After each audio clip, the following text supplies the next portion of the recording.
Bienvenue dans cette nouvelle édition du QG Weekend. Au sommaire, élection gouverneurale au Nigeria. La Cour suprême a rendu son verdict ce vendredi, rejetant une série de recours qui contestaient les résultats des scrutins de mars 2023 dans 8 États. Abba Kabir Yusuf a notamment été rétabli dans ses fonctions de gouverneur dans l'État de Kano. Au Cameroun, les syndicats plaident pour l'amélioration des conditions de travail des fonctionnaires. Ils réclament notamment à Grégoire Owona, ministre du Travail et de la Sécurité sociale, une augmentation du salaire minimum. Et puis la compétition sportive la plus prestigieuse du continent s'ouvre ce samedi 13 janvier en Côte d'Ivoire, la 34e édition de la Coupe d'Afrique des Nations de football. 24 pays sont en lice. Coup d'envoi à 21h GMT au stade olympique Alassane Ouattara d'Ebimpe. Mais tout d'abord, élections législatives, provinciales et communales. En République démocratique du Congo, le Conseil d'État s'est déclaré ce jeudi 11 janvier incompétent pour statuer sur les recours déposés par une vingtaine de candidats députés dont les suffrages ont été invalidés par la commission électorale. La CENI justifie les avoir exclus du processus en les accusant de fraude, de vandalisme des matériels électoraux ou encore de détention illégale de machines à voter. Les candidats concernés doivent à présent attendre la publication des résultats provisoires par la CENI avant de pouvoir saisir la Cour constitutionnelle. Au Nigeria, c'est la Cour suprême qui a rejeté ce vendredi 12 janvier une série de recours visant à annuler les résultats des élections de gouverneurs qui se sont tenues en mars 2023. 8 États étaient concernés, à savoir Lagos, Kano, Zamfara, Ebonyi, Plateau, Abia, Cross River et Bauchi. La plus haute juridiction du pays a statué vendredi en faveur de 5 gouverneurs de partis de l'opposition, dont l'un des principaux, le Parti démocratique populaire, dans 3 États, et en faveur de 3 gouverneurs appartenant au parti du président Bola Ahmed Tinubu, le Congrès des progressistes. Au nord du pays, dans l'État clé de Kano notamment, le gouverneur du nouveau Parti populaire du Nigeria, Abba Kabir Yusuf, a été rétabli dans ses fonctions après que la Cour suprême a annulé le verdict d'un tribunal de première instance qui s'était rangé du côté du candidat de l'APC et entraîné sa destitution. Décision qui a été accueillie avec ferveur par les populations. Écoutons quelques réactions. Je suis très heureuse. Ça fait longtemps que nous attendions ce moment. Nous sommes très reconnaissants. Tout d'abord, c'est la loi de la démocratie qui a parlé. Si j'ai un conseil à lui donner, c'est de regarder vers l'avenir et de ne pas être distrait par les récents événements. Cela signifie beaucoup pour nous. Cela signifie qu'une nouvelle donne a été établie dans cet État. Nous avons vu les chantiers déjà engagés par le gouverneur et nous sommes enthousiastes de voir ce qui va suivre. Nous nous attendons à un développement massif et par la grâce de Dieu, nous retrouverons la paix dans cet État. Il y a eu beaucoup de controverses autour de cette élection. Certaines personnes disaient que même si nous votions pour cet homme, il ferait tout pour qu'un autre soit mis à sa place. Alors c'est une libération pour nous. C'est le signe que notre voix a été entendue. Cela montre que les juges se sont battus pour nous et ont défendu notre mandat. Nous sommes très heureux. Fin de la campagne électorale en vue du scrutin présidentiel aux Comores. Campagne qui s'est achevée ce vendredi 12 janvier et qui s'est déroulée sans violence, mais dans une ambiance tendue. 6 candidats sont en lice pour la présidentielle avec un premier tour prévu ce dimanche 14 janvier. Azalia Soumani du CRC, président sortant, briguera un 3e mandat. Face à lui se présente Salim Abdillah du parti Djoua, Aboudou Souefou du Tsassi, Mohamed Daoudou du parti Orange, Mohamed Ali Swali de l'UPDC et le candidat indépendant Bourhan Hamidou. Notant que ce scrutin est contesté par une partie de l'opposition et de la société civile comorienne qui appelle au boycott.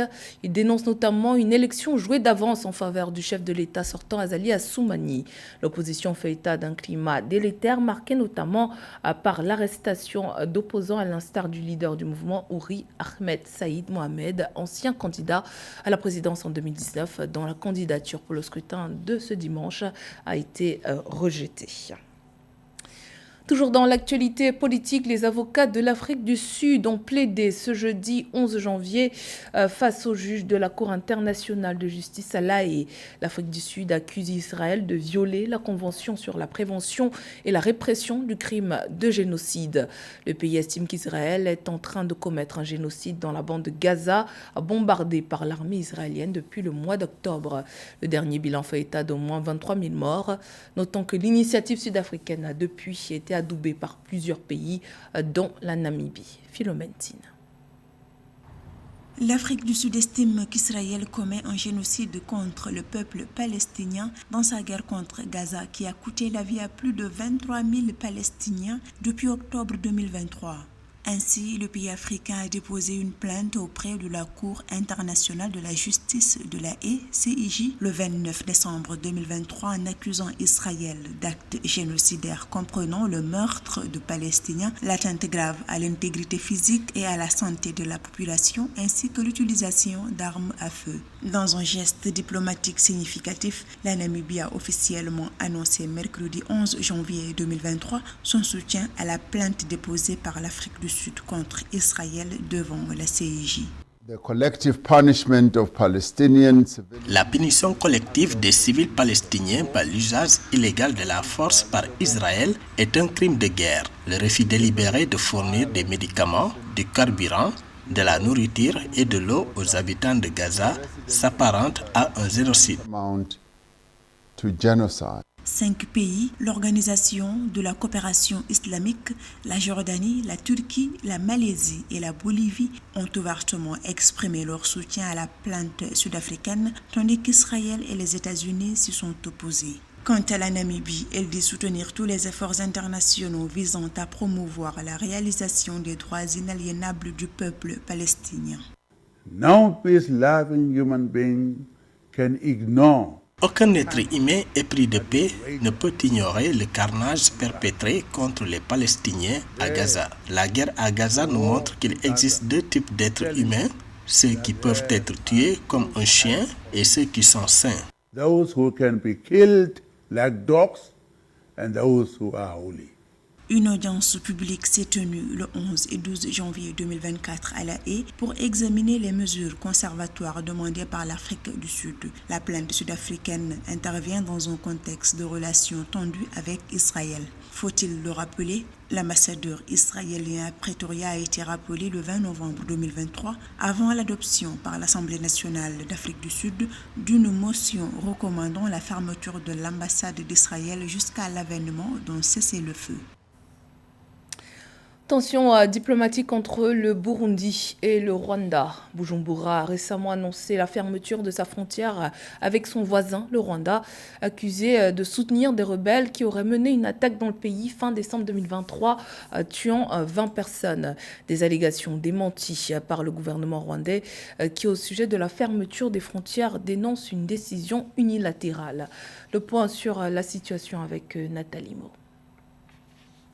La fermeture unilatéralement décidée de la frontière commune par le Burundi est une mesure malheureuse, a réagi le gouvernement rwandais. Le 11 janvier 2024, le ministre burundais de l'Intérieur, Martin Ninteretse, a annoncé que le pays suspendait ses relations diplomatiques avec le Rwanda et a commencé à expulser les citoyens rwandais du territoire. Le Rwanda regrette l'impact de la fermeture de la frontière burundaise sur la circulation des personnes et des biens au sein de la communauté d'Afrique de l'Est, tandis que le Burundi dénonce des pratiques rwandaises qui plombent les relations de bon voisinage. Nous avons fermé nos frontières. Quiconque essaye d'y rentrer ne passera pas. La décision a été prise après avoir constaté que nous avions un mauvais voisin, le président rwandais Paul Kagame. Nous avons arrêté toute relation avec lui jusqu'à ce qu'il revienne à de meilleurs sentiments. Les liens entre le Burundi et le Rwanda se sont dégradés après l'attaque du groupe rebelle Résistance pour un état de droit au Burundi, le groupe Red Tabara, dans la localité burundaise de Gatumba, le 29 décembre 2023, qui a fait 20 victimes. Les autorités burundaises ont explicitement accusé le Rwanda de soutenir cette faction militaire dissidente. Des tensions diplomatiques ont été évoquées par le président Evariste Ndayishimiye lors de son discours du Nouvel An 2024. Tout le monde sait qu'en 2015, après avoir tenté un coup d'État, ces individus se sont réfugiés au Rwanda où ils ont reçu des formations au terrorisme. De notre côté, nous avons tout essayé pour essayer de normaliser les choses avec le Rwanda. La communauté internationale nous avait même félicité quand nous avons décidé de rouvrir nos frontières avec le Rwanda pour permettre à nos citoyens de circuler librement dans les deux pays. Nos voisins du Rwanda avaient apprécié retrouver le lac Tanganyika et les poissons du Burundi, mais là, les autorités rwandaises ont décidé de tout ruiner encore une fois. Les frontières entre le Burundi et le Rwanda ont été rouvertes en octobre 2022 après 7 ans de fermeture. En 2015, les relations diplomatiques avaient été rompues entre les deux pays à la suite des violences politiques au Burundi survenues lors de l'élection pour un second mandat du président d'alors, Pierre Nkurunziza. Par ailleurs, le Burundi reproche au Rwanda son manque de coopération et son refus d'extrader les personnes accusées d'être impliquées dans la tentative de coup d'État de mai 2015. Dans un contexte de hausse généralisée des prix à la consommation, les travailleurs camerounais sont à la peine et réclament l'amélioration de leurs conditions de travail. Assurance maladie, amélioration de la pension retraite, respect des clauses contractuelles et surtout augmentation des salaires. Les syndicats plaident notamment pour une augmentation du salaire minimum de 120 000 à 200 000 francs CFA par mois. Face à cette situation, le ministre du Travail, Grégoire Owona, entend apporter des réponses adéquates. Nana Kamsu.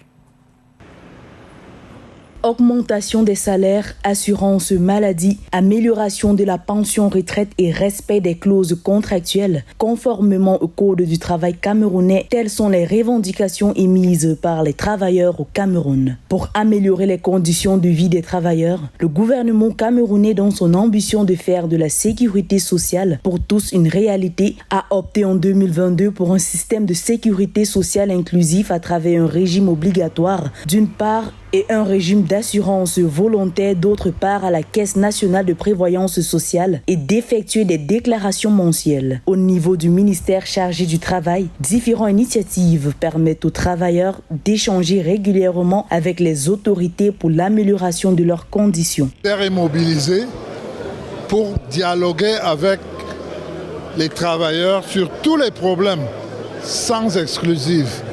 Nous souhaitons seulement que les gens soient objectifs et tiennent compte des besoins de la République.